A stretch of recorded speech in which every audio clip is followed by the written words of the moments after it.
forces. And what came out of the House board was a concept of air mobility that proposed air mobile divisions and air mobile brigades and began to shape the Army in very early 60s, just as we began being committed to Southeast Asia. Certaines idées de l'époque sont tout à fait originales. Un nouveau procédé adapté au combat dans les pays tropicaux est testé dans la jungle d'Hawaï, substitut de la jungle d'Asie du Sud-Est. Installé sur les cimes des arbres, un hélico mobile offre une véritable plateforme d'atterrissage stable, un bon moyen, pense-t-on, pour pouvoir s'infiltrer dans la végétation touffue de la jungle.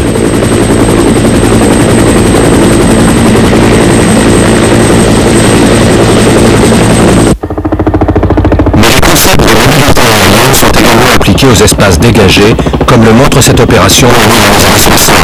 Les Boeing Rotors atterrissent rapidement sur une zone non protégée pour décharger des pièces d'artillerie. L'artillerie effectue un tir de barrage contre les troupes ennemies. Simultanément, les hélicoptères UAS équipés de roquettes de 70 mm ajustent leur feu pour couvrir la première vague d'infanterie.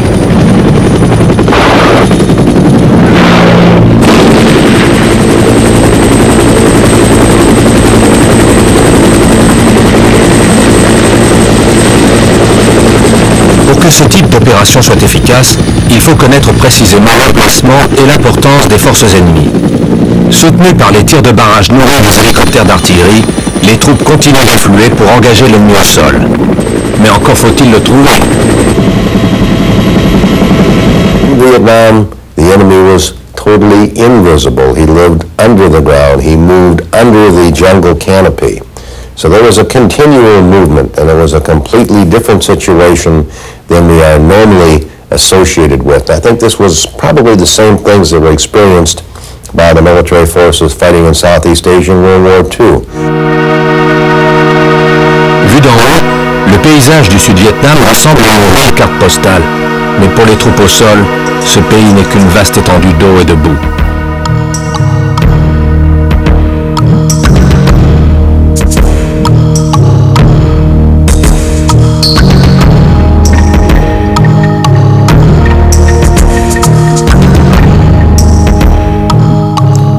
Au Vietnam, il est bien plus facile pour les soldats de progresser dans l'eau. Là au moins, ils arrivent à avancer. Mais parfois, ça paraît ne plus finir. Et les soldats ont l'impression de s'enliser. Les voies d'eau et les rivières noient toute leur mobilité au sol.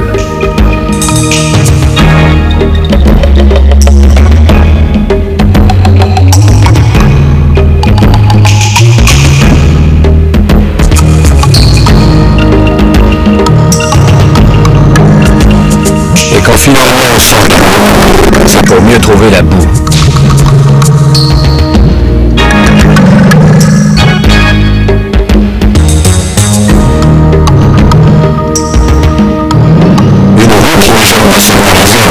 Tous les agents militaires doivent eux aussi lutter inlassablement contre cet environnement hostile. Ils sont souvent enlisés, freinés et empêchés de circuler rapidement sur leur terrain de prédilection. The jungle terrain was a formidable obstacle for any army to fight in, as we saw in World War II and other cases where jungle warfare was involved. They brought in helicopters, which gave them that degree of mobility, getting from point A to point B, without the establishment of an airport, without the reliance of road systems that could be mined or bridges that could be taken out, that could really be obstructions to their transportation or their mobility on the ground.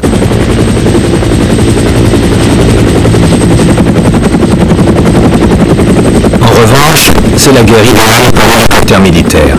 Il peut transporter les troupes par-dessus un bon avion et les déposer exactement à l'endroit désiré.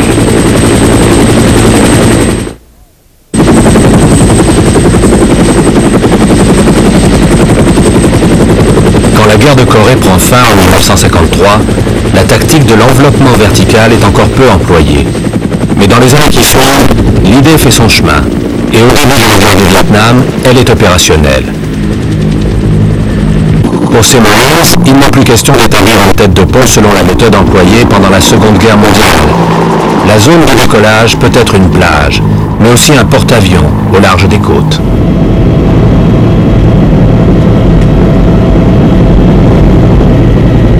The helicopter gave to our forces there the ability to breach 5,000 feet of altitude, cover hundreds of kilometers, and be anywhere on that battlefield in very quick order.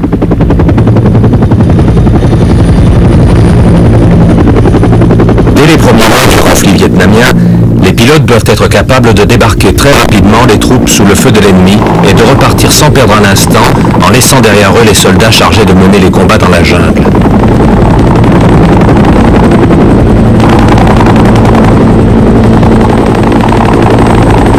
Ces hélicoptères sont en train de récupérer 2 bataillons de soldats sud-vietnamiens. Ce type d'opération se répétera quotidiennement jusqu'à la fin du conflit. Le colonel en retraite John Suchwert en a vu un très grand nombre. In my knowledge, every military operation that was conducted in Vietnam was conducted through the use of helicopters, taking the people into an objective through the air, establishing an airhead, and building it out from there. But how big can you build that circle, still control it and defend it? And after a while, maybe that is years, and its significance is lost, so you'll close it up and move everybody out from there, come back to a main base, and plan another attack into another area. Les premières opérations des hélicoptères américains sont de simples missions logistiques. Fin 1961, la 57e compagnie américaine d'hélicoptères légers arrive à Tan Son Nhut pour entraîner les troupes sud-vietnamiennes à se déployer rapidement à partir des pièces équillages 21.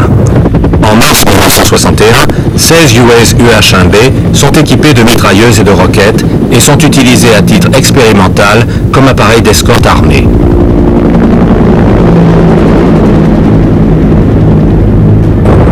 Le 23 décembre 1961, la 57e transporte 360 fantassins vietnamiens avec la mission de rechercher et de détruire les poches Viet Cong. Ce type de soutien logistique va se poursuivre jusqu'en 1965, mais dès 1964, les hélicoptères H-12 sont remplacés par les UAs.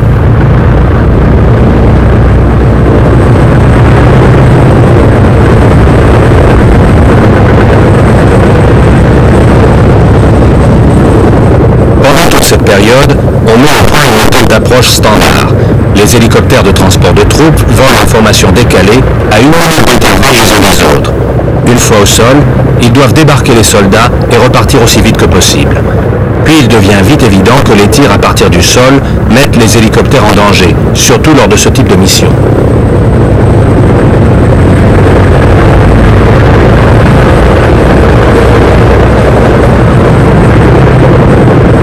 Les hélicoptères n'ont aucune difficulté à atterrir sur ces terrains plats et dégagés. Mais une fois l'avion réellement engagé, certaines zones d'atterrissage seront parfois très difficiles d'accès. Generally speaking, in the region I fought, it was jungle, usually triple or double canopy jungle. It was mountainous, and the technique was, of course, to start at the top. It's a lot easier to go downhill than it is to go uphill. But generally speaking, the tops were not open. So we normally blew a hole on the top of the mountain using an Air Force, what we call a daisy cutter. Big conic-size container filled with explosives with a standoff pipe. As that would touch the ground, it would detonate the explosion and blow the trees apart, about as large as what was needed for a single aircraft to coming down into the whole of the jungle. So our technique was to set up on usually about a 20 or 30 second interval, and we'd line up and shoot our approaches to the tops of the trees, and then allow the helicopter to come down the hole that we had just blown in the top of the jungle, let the soldiers off, come quickly up off the top, exit the landing zone, and then number 2 would be right in behind us with his load. And within a few minutes, we could have a large infantry force on the ground. And of course, their first task, secure the area, and then begin the pioneer work, cutting down trees, expanding the landing zone. In then would come supplies, more soldiers, field artillery, and the like.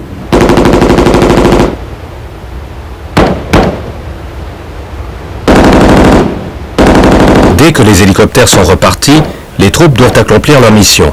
Mais la peur d'être blessé ou tué est constamment présente et plus d'un soldat a dû envier le pilote d'hélicoptère qui rentrait en lieu sûr.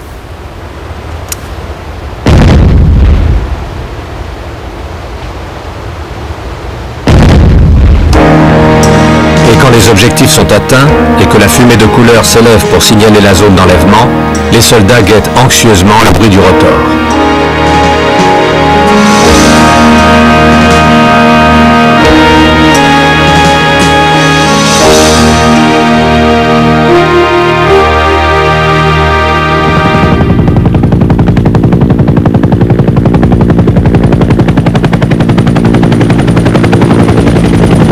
tirs du sol sont un danger permanent.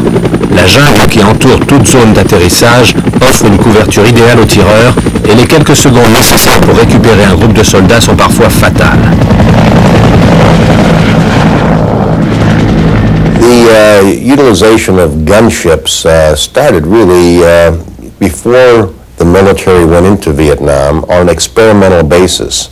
But once they got into Vietnam, they saw that these helicopters were vulnerable to ground fire, and if they weren't armed or afforded themselves some protection, it was kind of a hazardous occupation to be out there flying these unarmed aircraft when everybody else had the freedom to pick on you or to shoot at you. Pour remédier à cela, l'idée d'un hélicoptère d'escorte armé, proposé en 1961, est reprise par les UH-1 US transporteurs de troupes. On les équipe de mitrailleuses de 7,62 et de roquettes de 70 mm. Pour les troupes au sol, il est réconfortant de penser que les hélicoptères dont ils sont si dépendants peuvent désormais riposter.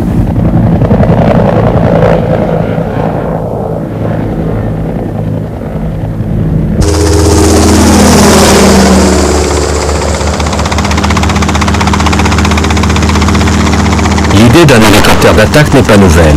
Dans les années 50, ces belles Sioux, équipées de mitrailleuses et de roquettes, ont permis d'explorer le potentiel militaire de l'hélicoptère. Ces hélicoptères mettent en pratique le concept de reconnaissance par le feu pour tester les forces ennemies. L'idée semble bonne.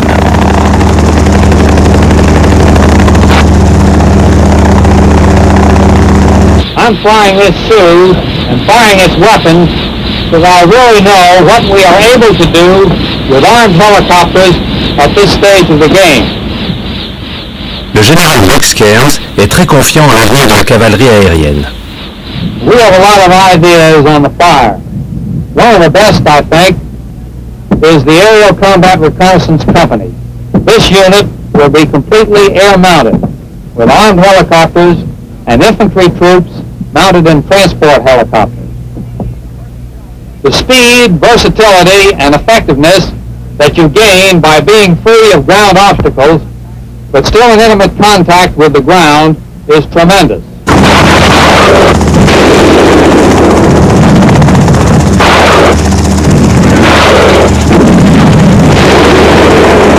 French used the helicopter not only to transport their infantry, but also to support them, principally in the logistics realm. And then they began the experimentation of putting weapons on board the aircraft so that you could have an aerial firing platform. Those were just the germs of a plant later to bloom in the 60s. Ces premières expériences avec des hélicoptères armés conduisent à la réalisation d'engins assez étonnants, comme ce Piasecki H-21 de 1955, bardé de mitrailleuses. On fait également un essai avec le Sikorsky S-55 équipé de roquettes. Et voici le Bell H-12, un hélicoptère utilitaire datant de la période de recherche et de développement au début des années 50. Conçu pour transporter 8 fantassins en tenue de combat, il est équipé d'un moteur à piston qui limite sa puissance ascensionnelle. Mais en 1956, son successeur sort de l'atelier équipé d'un turbomoteur Lycoming de 836 chevaux. Baptisé le XH40, le modèle de série prend le nom d'Iroquois HU-1A, mais le monde entier le connaît sous le nom de UA.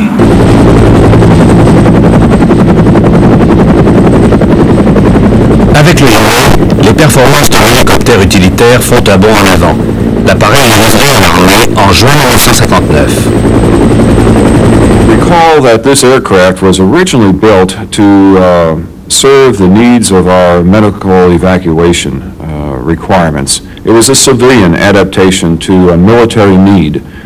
I can recall first flying the A model, which I thought was really quite something. I mean, now we are moving into a gas turbine engine with fuel control and certain automation. You no longer had to have exquisite coordination to keep throttle rolled down at the right speed as you increase torque. It made the act of flying much simpler.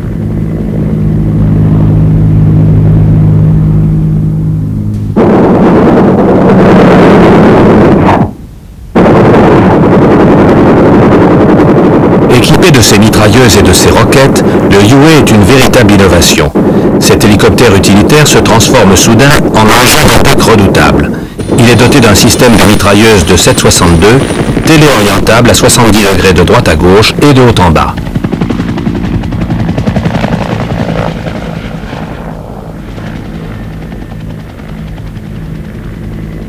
Mais en dépit de ses mitrailleuses, de la puissance de feu de ses roquettes et d'un fonctionnement excellent, ce modèle n'est qu'un pis-aller, et il devient indispensable de construire un véritable hélicoptère de combat.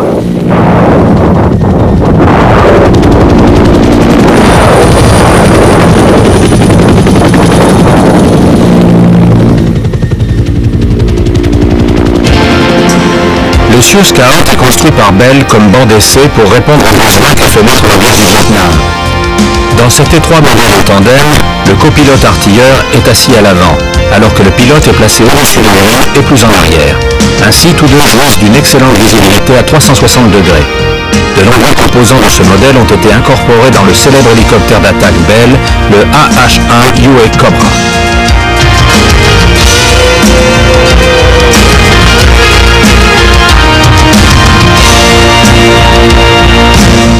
I can recall my first view of the early model Cobra, and I just couldn't believe how slick a fighting machine that really looked. Curved canopy. It doesn't get any better than this in the mid-60s as this was introduced to our forces. Le cœur du Cobra est constitué du rotor, du moteur et du système d'entraînement de l'ancien UA. Mais tout le reste est révolutionnaire. Le travail de conception commence début 1965 et en août 1967, l'appareil entre en action au Vietnam. Il peut voler à plus de 320 km/h. Son armement initial comprend des mini-mitrailleuses de 7,62 placées dans une tourelle sous le nez de l'appareil et 4 lance-roquettes à l'extérieur, chacun doté de 19 roquettes. Il peut aussi être équipé d'un canon XM35 de 20 mm tirant 750 coups à la minute. Avec la construction de plus de 1000 Cobras, l'hélicoptère d'attaque fait son entrée au Vietnam.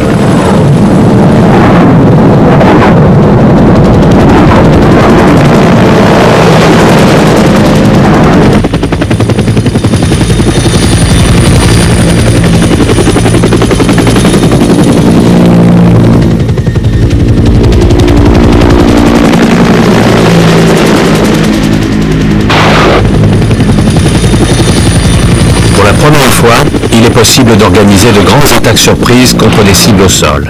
Le Cobra est parfaitement adapté pour escorter les hélicoptères non armés. Mais surtout, les tireurs au sol ont du mal à le toucher. Les Américains l'appellent le serpent, mais pour les Vietcong, il est le murmure de la mort.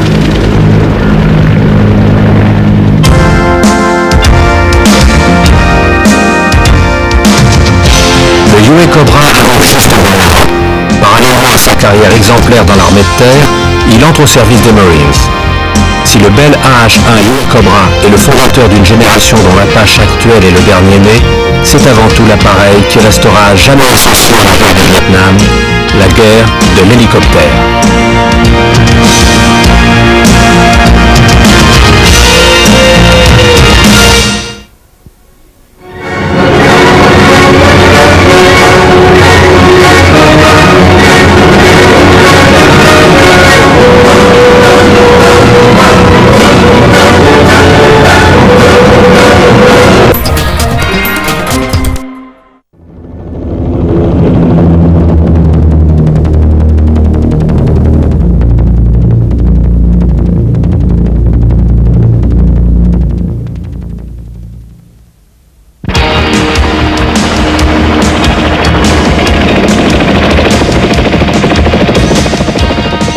De la fin des années 60 au début des années 70, le transport des troupes américaines au Vietnam est constamment assuré par les hélicoptères. Et les troupes au sol ne manquent pas d'envier ces pilotes qui repartent en lieu sûr pendant qu'eux doivent affronter les dangers du terrain.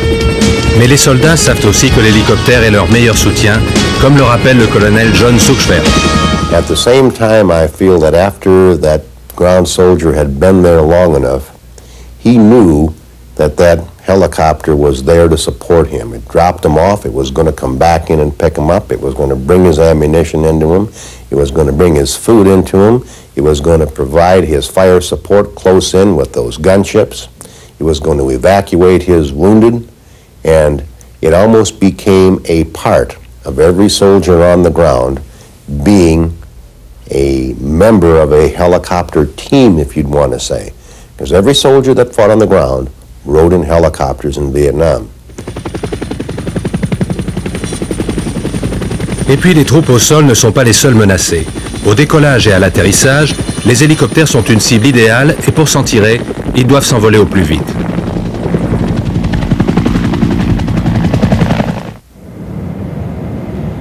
Ces artilleurs d'hélicoptères qui vont servir au Vietnam apprennent les secrets de leur art à Fort Schofield à Hawaï. On leur enseigne l'observation aérienne et la tactique, le tir d'arrosage ou au contraire à la cible, et aussi à couvrir les hélicoptères qui débarquent des troupes au sol.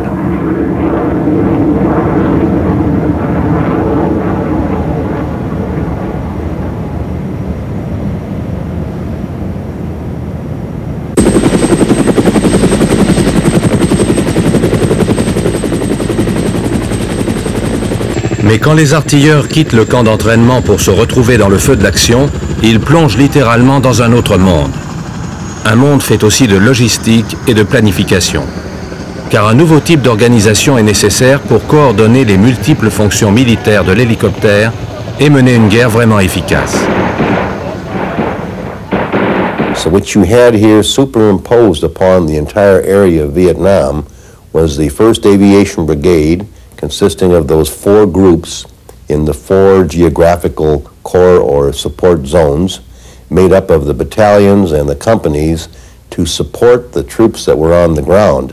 But they were in a general support role. They might be supporting the 9th Division one morning, they might be supporting the 25th Division that afternoon, and the 1st Division that evening. So it was a movement of this logistical and this transportation capability across all the ground units to afford them that mobility index that was so important in the areas that were difficult to traverse, the jungle areas.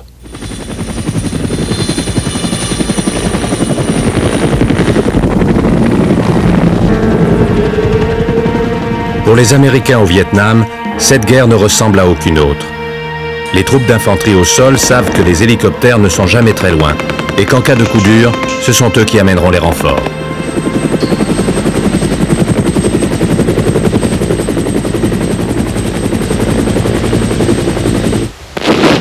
L'artillerie classique n'est plus seule. Une autre peut l'appuyer depuis une position fixe dans le ciel avant de fondre sur une autre cible. Au sol, les pertes sont inévitables. Presque 10 ans auparavant en Corée, les hélicoptères d'évacuation sanitaire ont prouvé leur efficacité. Mais cette fois, la situation est totalement différente. One of the particular characteristics in Vietnam is that you never knew exactly where your safe area was, where your neighbors were, where the enemy was. It was a very fluid situation. Consequently, safe havens were constructed as these divisions of military troops, even the Air Force established their airfields. These were safe havens. They were protected with a perimeter and things of that nature, but everything outside the effective range of the weapons on that perimeter belonged to somebody else.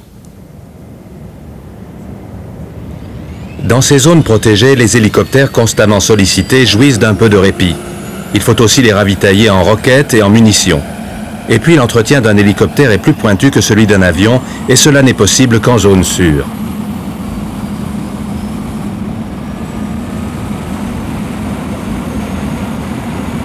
Les belles Hueys, équipées de roquettes de 70 mm et de mitrailleuses de 7,62, consomment énormément de munitions. Les zones de protection où les Hueys sont réarmées doivent donc aussi être ravitaillées et la plupart du temps, c'est l'hélicoptère qui s'en charge.